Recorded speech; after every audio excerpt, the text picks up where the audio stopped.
Qu'est-ce que le vaudou? D'où vient-il et qu'est-ce qu'il peut nous apprendre sur nous-mêmes?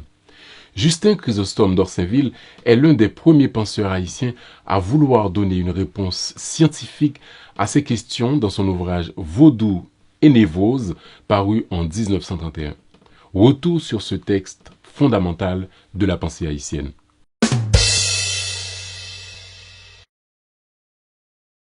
Justin Chrysostome d'Orsainville est né à Port-au-Prince en 1880.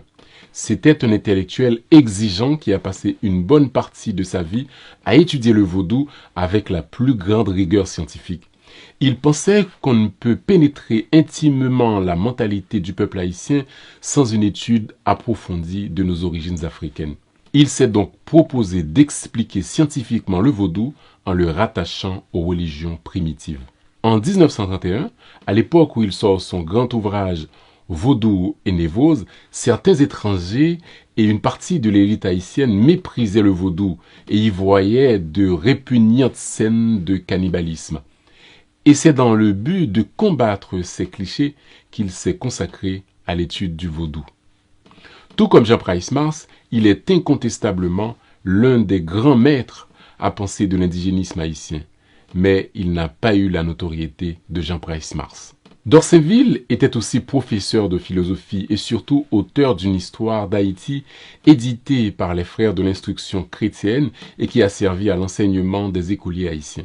Nous reviendrons probablement sur son travail d'historien dans une prochaine émission.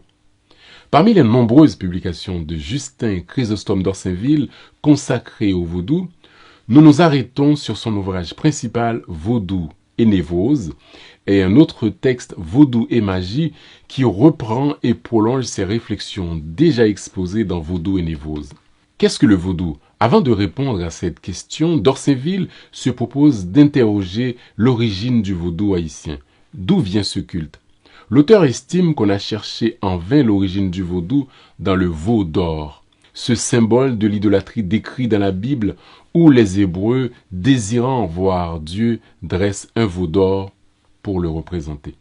Si on veut connaître l'origine du vaudou, il faut chercher, nous dit d'Orsainville, plutôt du côté des Fonds, l'une des nombreuses ethnies d'Afrique qui ont peuplé Saint-Domingue pendant la période esclavagiste. La langue des Fonds, qu'on appelle aussi Fongbe, a forgé tout un ensemble de terminologies qu'utilisent encore les initiés du vaudou. Cette langue a d'ailleurs aussi influencé le créole haïtien. Les Fonds formaient un peuple guerrier, conquérant et remarquablement intelligent. Dès le XVIIe siècle, le royaume des Fonds est constitué de villes importantes comme Cana, Alada, Ouida ou encore Dahomey. Les Fonds étaient en possession d'une écriture hiéroglyphe que des savants anglais et français ont déchiffrée. Cette écriture était bien une invention locale car elle n'avait aucun rapport avec l'écriture des Égyptiens. Cette écriture hiéroglyphe, recouvrant l'intérieur des temples, racontait les exploits des monarques, les légendes vaudou, en même temps qu'elle fixait les croyances religieuses. Le mot vaudou vient de la langue des Fonds. Il est d'ailleurs le mot le plus connu et le plus utilisé de cette langue. Dans cette langue, le mot vaudou désigne les génies bons ou mauvais, inférieurs à Mahou qui est l'être suprême, le créateur de toutes choses. Dans son autre texte, publié un peu plus tard, intitulé Vaudou et Magie, d'Orsainville peaufine davantage ses recherches en montrant qu'avant les Fonds, ce sont les Aradas qui étaient le premier peuple à pratiquer le vaudou. Les Fonds ont conquis le royaume des Aradas vers 1724 et ont adopté leur culte du serpent qui n'est autre que le culte vaudou. On verra ça en détail un peu plus tard. Après la conquête, les Fonds, qui sont un peuple doté d'une grande organisation sociale très structurée, ont réorganisé le vaudou en une véritable religion. Les Aradas qui se sont fait prisonniers à ce moment-là seront ensuite livrés aux bateaux négriers puis transportés à Saint-Domingue. C'est ainsi que le père de Toussaint Louverture, Gaouguinou, le roi des Aradas, s'est retrouvé dans la province du nord de Saint-Domingue où il a vécu sur l'habitation Breda, entouré de la vénération des hommes de sa tribu. Donc, d'après d'Orsainville, le vaudou a été propagé en Haïti par les Fonds et les Aradas, particulièrement les Aradas. Ces derniers ont joué un rôle décisif dans la révolution de Saint-Domingue et la guerre de l'indépendance. Et pourtant, ces deux ethnies n'étaient pas majoritaires parmi les autres ethnies africaines déportées sur l'île. Mais ce sont eux qui ont imposé leur doctrine aux autres Africains. Alors pourquoi? Deux raisons peuvent l'expliquer.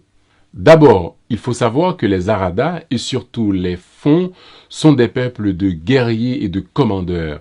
Par leur tempérament, ils ne devaient pas avoir beaucoup de difficultés à imposer leur doctrine religieuse aux autres Congo, Wolof, Bambara ou les Nago qui étaient leurs compagnons d'infortune. Ensuite, la deuxième raison tient à la structure même du vaudou qui est un culte très hiérarchisé et constitué de sociétés secrètes.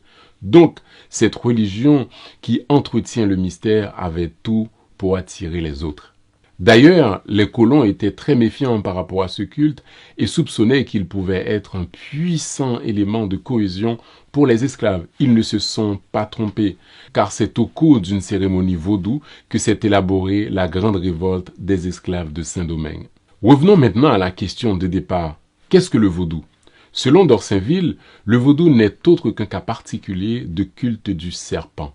Le serpent n'est pas Dieu, on va développer ça tout à l'heure. Le dieu suprême des vaudouisants dahoméens est, je le rappelle, Mahou, qui est donc l'équivalent du grand maître des vaudouisants haïtiens. Il faut remarquer ici que les vaudouisants ont la conception d'un Dieu unique, créateur du monde, et cela n'est nullement une influence du christianisme. Cependant, Mahou, ce Dieu unique, n'est pas un Dieu paternaliste, ni un Dieu providence. C'est un Dieu impassible, se mêlant très peu des affaires humaines. Mais il juge les hommes